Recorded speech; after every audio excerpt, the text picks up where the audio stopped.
Selamat pagi anak-anak ibu kelas 10 MIA. Nah anak-anak, hari ini kita akan belajar tentang ikatan ion atau ikatan elektron valen.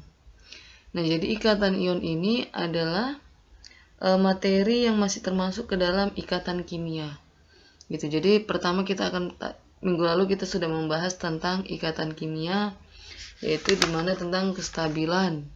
Nah untuk pertemuan ini kita akan membahas tentang ikatan ion. Kemudian di minggu selanjutnya, pertemuan selanjutnya kita akan membahas tentang ikatan kovalen.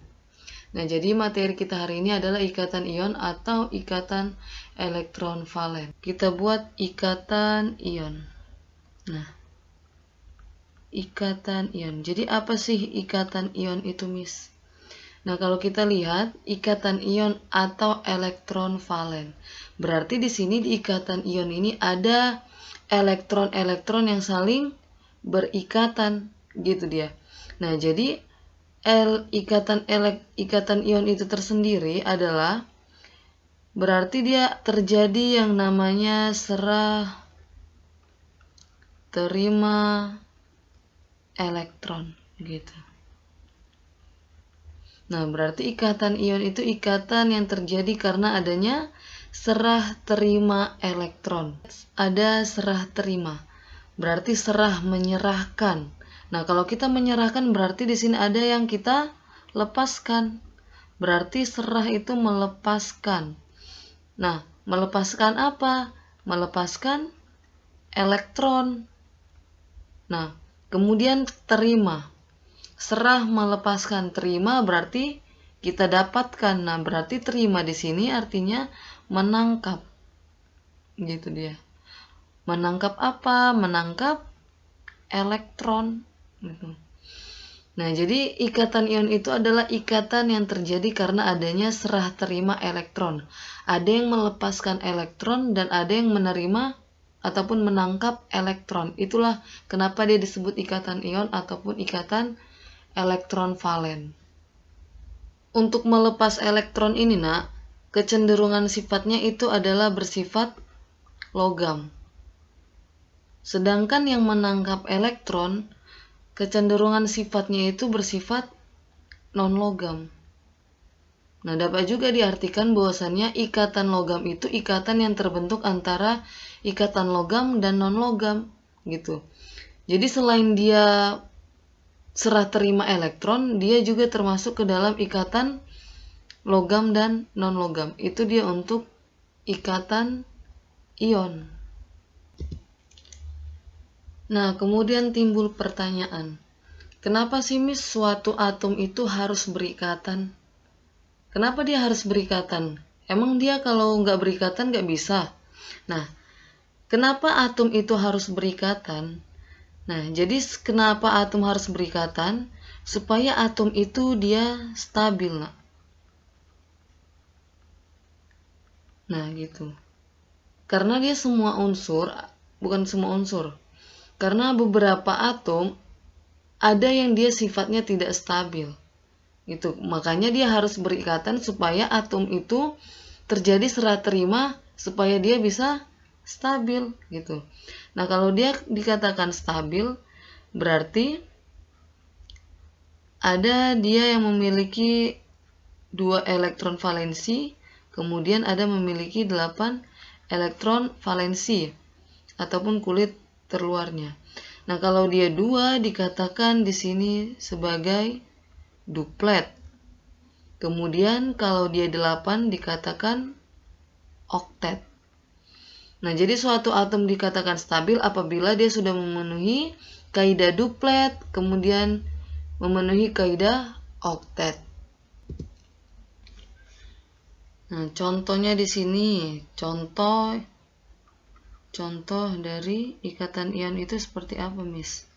Nah, misalnya di sini Ibu kasih ada si Na. Nah, seperti yang kita tahu, Na itu dia terletak di golongan 1. Berarti dia memiliki elektron valensi sebanyak 1. Kita buat di sini struktur Lewisnya. Titik, gitu. Nah, untuk struktur Lewis bisa kalian buat titik, bisa kalian buat silang. Tuh ya. Nah, kemudian yang kedua ada unsur Cl. Nah, kalau kita lihat di tabel periodik unsur, Cl itu berada di golongan 7. Nah, berarti dia memiliki elektron valensi sebanyak 7. Nah, di sini bisa kalian buat silang untuk membedakan struktur Lewisnya. Mana yang punya Na, mana yang punya si Cl. 4, 5, 6, 7. Itu dia. Nah, si Na memiliki elektron valensi 1, sedangkan Cl memiliki elektron valensi 7. Nah, apakah kedua unsur ini sudah stabil? Kita lihat, sudah nggak dia memenuhi kaidah duplet atau oktet yang memiliki elektron valensi 2 dan 8? Belum kan? Nah, berarti untuk stabil, nah, si Cl ini kan dia butuh, lebih baik dia butuh menerima 1 atau dia menerima 7. Nah, lebih mudah dia menerima 1 daripada dia harus menangkap 7.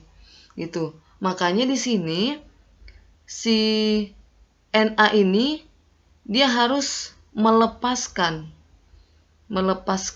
elektronnya ini ke si Cl. Supaya apa? Supaya si Cl-nya ini menjadi stabil. Gitu dia. Nah, seperti pengertian ikatan ion, terjadi serah terima. Berarti si Na di sini menyerahkan satu elektron kepada si Cl supaya si Cl ini memenuhi kaidah oktet yang memiliki elektron valensi sebanyak 8. Nah, di situ. Nah, berarti si Na ini terbentuk dia menjadi apa? Ionnya. Karena dia melepaskan elektron, berarti muatannya menjadi positif, gitu. Kalau dia menangkap, muatannya menjadi negatif. Makanya sering kalian temukan kan, kalau di buku ada dia muatan misalnya F-, kemudian ada muatan Cl-, kemudian ada muatan apa lagi? Na positif, gitu dia. Nah, Na positifnya ini dari mana? Dari sini, gitu. Na tadi dia apa? Melepaskan elektron. Berarti di sini muatan dia adalah si Na adalah positif. Dari mana positif? Dari sini. Karena si Na tadi melepaskan satu elektron kepada si Cl, gitu dia. Nah, kenapa dia hanya positif? Nah, karena yang dilepaskan dia kan cuma 1. Kalau nanti yang dilepaskan ada 2 elektron, berarti di sini ada 2 positif, gitu dia. Nah, kemudian si Cl. Nah, Cl di sini dia sebagai apa? Melepaskan atau menangkap? Menangkap elektron. Kalau menangkap elektron tadi apa muatannya? Negatif. Nah, karena dia menangkap satu elektron dari si Na, makanya muatan CCl di sini adalah negatif, gitu. Kalau dia 1 nggak usah kalian buat negatif 1, gitu. Nah, jadi kalau dia nanti ada dia menangkap 2 elektron, berarti muatannya jadi misalnya X2 negatif, gitu dia. Nah, kan sudah terbentuk dia menjadi ion-ion kan, atau muatan, setiap atomnya sudah memiliki muatannya masing-masing. Nah, berarti Na di sini positif, Cl negatif. Nah, kalau sudah seperti ini maka terbentuklah dia yang namanya ikatan ion. Terjadi serah terima elektron, melepaskan dan menangkap. Nah, berarti muatannya menjadi Na pos ditambah Cl-. Menghasilkan apa? Ataupun terbentuklah dia ikatan ionnya menjadi NaCl. Nah, NaCl inilah yang dinamakan sebagai senyawa ion. Nah, berarti senyawa ion itu terbentuk dari ikatan ion. Ikatan ion karena ada apa? Karena adanya serah terima elektron. Nah, kemudian misalnya ada contoh lagi, Yang diketahui itu hanya senyawa unsurnya dengan nomor atomnya. Yang ditanyakan berarti ikatan ionnya. Nah, misalnya di sini ada si X, unsur X mempunyai nomor atom 12. Kemudian ada Y memiliki nomor atom 17. Nah, yang pertama kali yang harus kalian lakukan adalah mengkonfigurasikan. Nah, bisa kalian konfigurasikan dengan cara kulit yang sudah kita pelajari. Nah, berarti konfigurasi X12 berdasarkan kulit adalah 2, 8, 2. Ini harus diingat ini ya, nak. Pelajaran berapa minggu lalu. Dah? Nah, kemudian Y17. Nah, kalau kita konfigurasikan menjadi 2, 8, 7.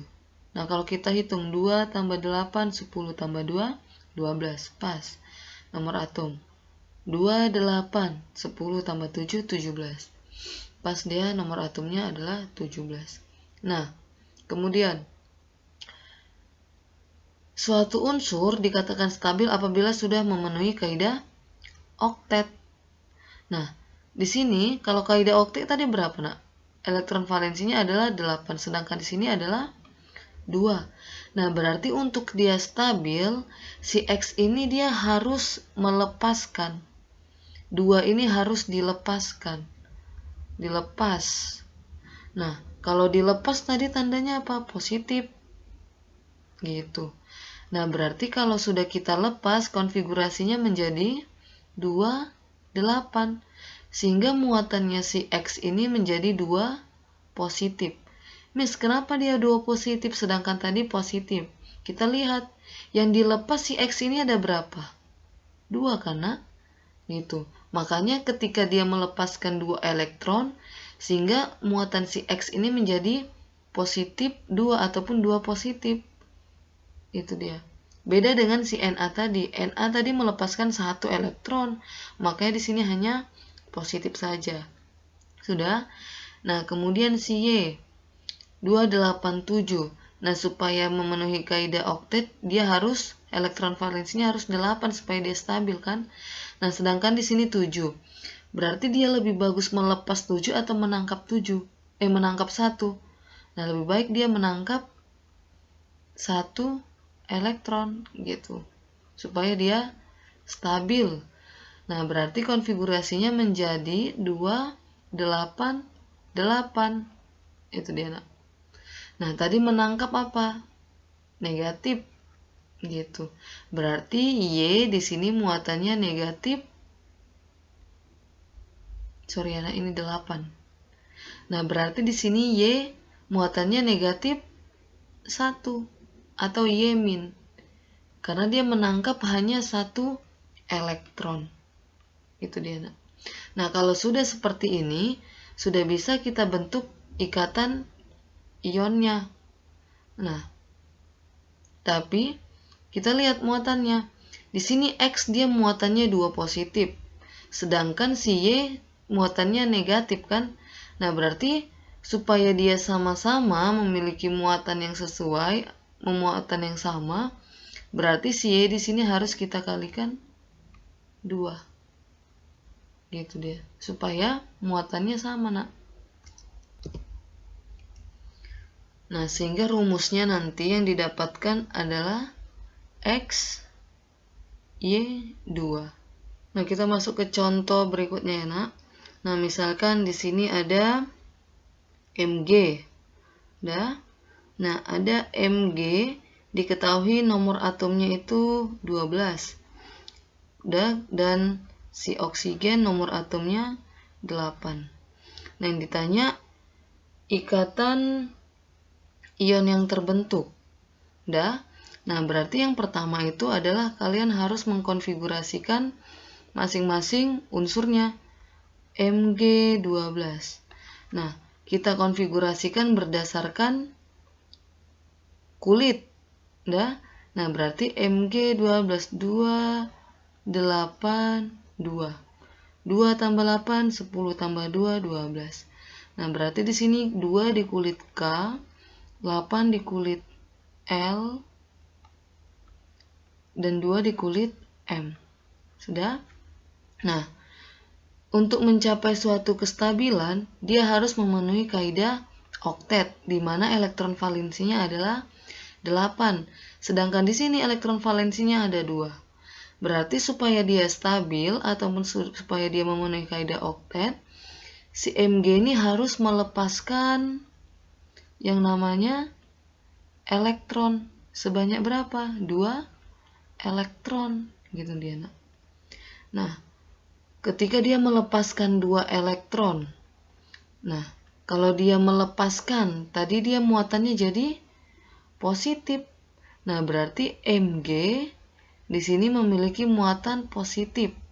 Nah, sebanyak berapa? Yang dilepaskan berapa? 2. Nah, berarti di sini muatannya 2 positif. Ya? Nah, kemudian si oksigen. Muatannya oksigen nomor atomnya 8. Berarti kita konfigurasikan sebanyak berapa kali? 2, kemudian 6. 6 tambah 2, 8. Nah, 2 berada di kulit K, 6 berada di kulit L. Nah, berarti si oksigen ini supaya stabil, dia harus melepaskan 6 atau menangkap berapa? Nah, berarti di sini dia harus menangkap 2 elektron supaya dia stabil. Nah, kalau dia menangkap, muatannya apa tadi? Menangkap berarti dia negatif. Menangkap berapa elektron si oksigen ini? 2. Berarti di sini muatannya menjadi 2 negatif, gitu dia, nak. Nah, kalau sudah terbentuk ionnya masing-masing, berarti bisa kita cari ikatan ionnya, gitu. Nah, berarti di sini Mg 2 pos ditambah oksigen 2 negatif menghasilkan Mg 2O2. Nah, karena di sini sama-sama 2, bisa kita sederhanakan, nak. Kita coret 2-nya. Berarti terbentuklah ikatan ionnya menjadi MgO. Itu dia.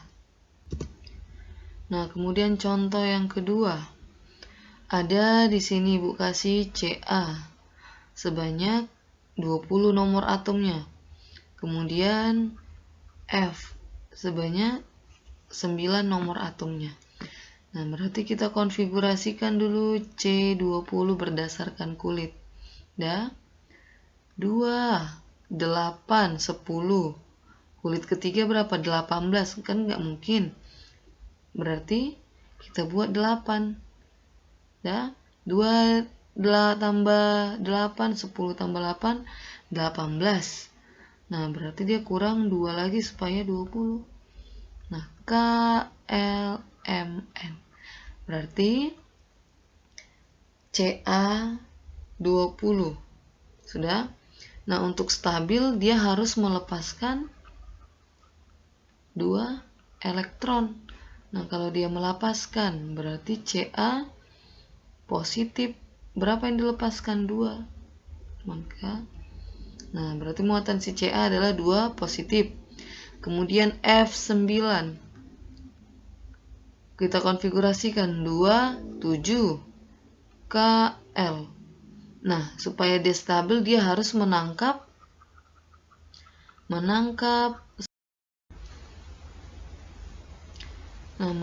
satu elektron. Berarti muatan si F adalah negatif karena dia menangkap sebanyak berapa? 1 elektron. Nah, kalau 1 nggak harus kita buat, ya, nak. Sudah? Nah, kalau sudah terbentuk pengionnya masing-masing, berarti bisa kita bentuk ikatan ionnya. Ca 2 pos ditambah F negatif. Ingat contoh yang pertama tadi Ibu buat. Nah, supaya dia sama muatannya, di sini 2, di sini 1, berarti si F-nya ini harus kita kalikan 2, gitu dia, nak. Nah, sehingga terbentuklah muatannya menjadi CaF2. Inilah senyawa apa tadi, nak? Ionnya. Ini dia senyawa senyawa ionnya.